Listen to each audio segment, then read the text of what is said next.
Hello everyone, this is Jacopo, aka Prometheus, CEO of Dynamite Studios, and today I'm here to show you the very first development update for the fall alpha, the next testing phase of Fractured that's coming in the end of this month, October 2020. Yes, that's pretty close. I wish I could have done this video earlier, but we wanted to get the game and the new features in particular as polished as possible before showing them video. So, showing a buggy experience is definitely not great. I wish I could have done this video together with a content creator, Oxford. Sadly, he's not available today, so I'm going to do it alone. Hopefully, he's going to be there for the next installment. I'm not going to show you, as I've just mentioned, the whole all the new features that are coming in the fall alpha. Pretty much half of them.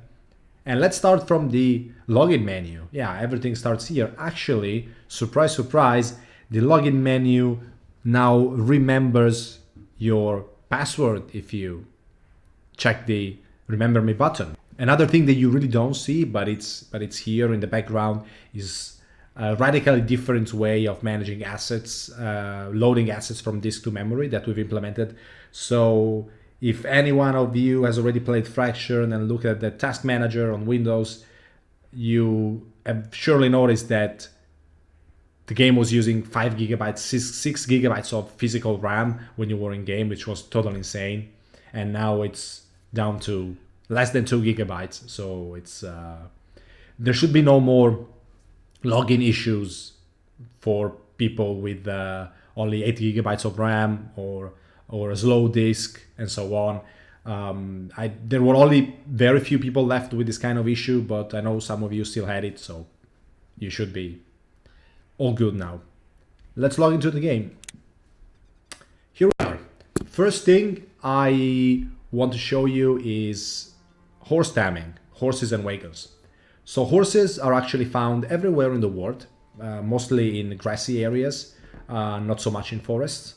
I've just spawned a couple around here, so it's easier for me to get them, and we can make the video a bit shorter. How do you tame a horse? That's actually a simplified version of the future animal taming system. You have to open your crafting menu, go in the consumable section, find an animal net. It requires a lot of ropes, and craft it. I have already the ropes in my inventory, so that's gonna be faster. Once the animal nets are crafted, you just drag them into your hotbar and you're good to go. Horses run away when you get close to them, so be careful not to startle them. Let's see. Here's the horse, and let's get ready with the G button. Got him. Now once it's trapped, you can get next to it and try to tame it. It doesn't always work. You have to try a few times, usually like 4 or 5 times. Oh, this time we were really lucky, and the animal didn't have time to free itself and run away again. As you can see, once the animal has been captured, it becomes a token in your inventory. I already had a horse, that's why you see 2 of them. And horses, they're the first monster with variable attributes: strength, dexterity, and constitution specifically. They have a ±3 range. So, and that really matters, right? Because the strength and constitution of the horse determine its health, and dexterity determines the movement speed. So let's equip one. If you want to equip it, you just right click on it. It's just like any other inventory item, and once it's equipped, you actually see this icon showing up here, and you can press A and jump on the horse. Here we are. So as you can see, the movement speed is way higher than on foot. Let me get down on foot for comparison. The speed is about 450, and this is 675. So that's quite the difference, right?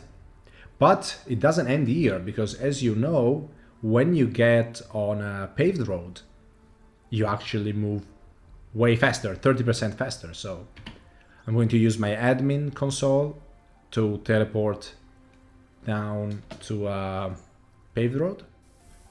So I've just teleported myself next to a paved road. Let me show you what happens as soon as I step on it. Boom, 30% faster move speed. And actually my horse starts galloping, which is pretty cool to look at and really shows the great speed that you get on paved roads. So right now, if you really want to, explore the world, get a horse, stay on paved roads, that's really the best way.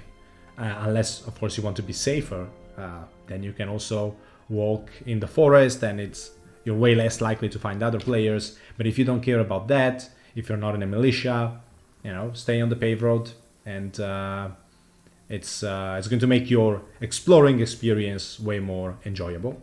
Also, as you may have noticed, there's a green yellow bar on top of your character. This is actually your horse's health, and if you take damage, as long as this is not empty, it's the horse taking damage instead of you. Once this gets empty, you are dismounted and you have to wait 8 seconds before you can mount again. See, they're attacking me, the bar is going down, and now I'm dismounted, so I have to wait 8 seconds before I can mount again. The wagon. This was the old handcart. This is the new wagon. I have an admin command that allows me to complete blueprints instantly. As you can see, this is like 4 and 8. This is 12 linen weaves and 24 wood logs, so it takes way longer to build this one compared to the small one. But it's going to be instant for now. And you've seen this already if you've played Fractured. 12 slots, very slow movement. That's about 240, that's the movement speed.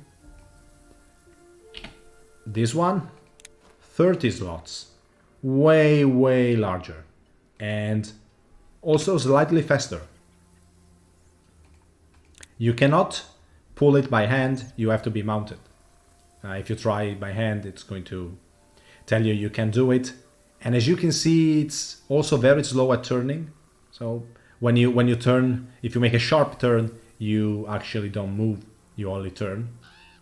But there's a nice catch to the wagon. Now, if you walk on a paved road, on foot or without a wagon, the movement speed bonus is always 30%. But if you have a wagon, that's actually 50%. So you can see the horse starts trotting. So if you want to trade, get items from one town, move them to the other town, to another town, and live your life as a merchant. Really get yourself a horse, get yourself a wagon, and do move around with your wagon. It's really going to make the difference. Next step is the harbor.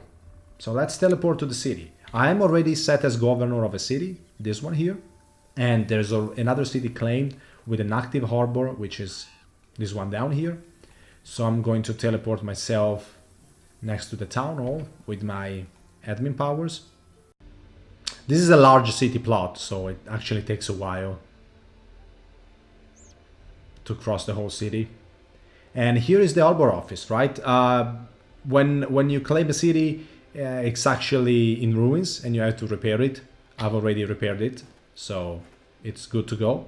You click on the board outside, and here's the teleport menu. This is the city where we are now. All the other cities are unclaimed. There are 10 cities that can have an arbor.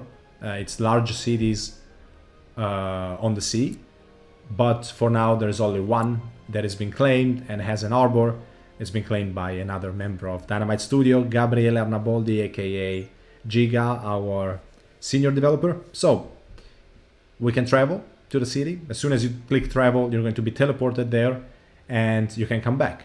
This is the total cost of the trip. Now, as you can see, it's pretty high, right? There's a base cost that depends on the distance between the starting city and the destination city. Then there's a tax depending on the weight in your inventory. And then there's another tax that is set by the governor of the destination city. That goes from 0 to 25%. I'm going to show this to you later. Yes, it's very expensive, and you're not really meant to use the harbors for everyday travel. if you want to go farm some monsters or do some trading, you're meant to move on a horse. The Arbors are for emergency situations.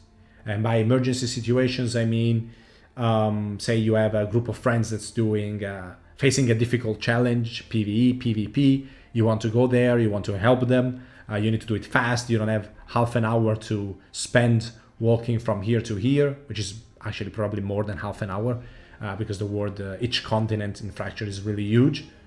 Then, if you have the money, boom, you use the harbor office and you get there instantly. It's an exceptional situation, right? Otherwise, you're really meant to travel through the world, which is a very important part of the Fractured experience. So yeah, this was the harbor office. And I've mentioned the tax.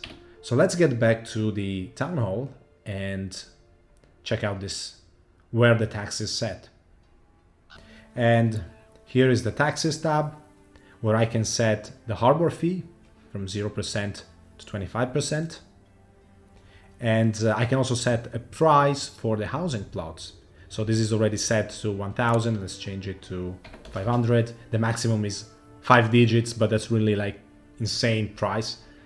You're not really meant to price a plot of land like this, but you can, And yeah, you can see there's also a journal that tracks who has taken gold from the treasury, who has deposited gold in the treasury.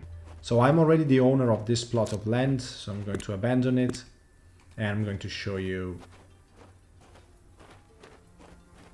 how you claim as a citizen. You're not really meant to do it as a governor, but as a citizen you can just claim a plot of land. The claiming fee for this land parcel is 500 gold coins. That's what I set in the town hall. So, oh, I don't have enough gold. Let's give myself some gold. Yeah, I know you wish you had this console too, but sadly you cannot have it. And it's claimed, and this is now my place where I can build. You've seen it already. You can build your home. Actually, the only thing that fits here is a small home. And let me use my admin powers again to actually complete the whole place at once. Boom! Here it is. This is my home. So the sun is setting on the continent of Mir, and we've covered horses, wagons, and harbors and taxes. In the next episode, we're going to cover resource nodes. We're going to leave farming for the third and last installment, and in the second one, I'm going to show you mining in city resource nodes, and I'm going to show you blacksmithing and smelting and all the new items. But that's enough for today. The video is already long enough. Let me know if you like this new format for showing updates. Let me know if you've enjoyed this video, and see you in the next development update next week already. Cheers!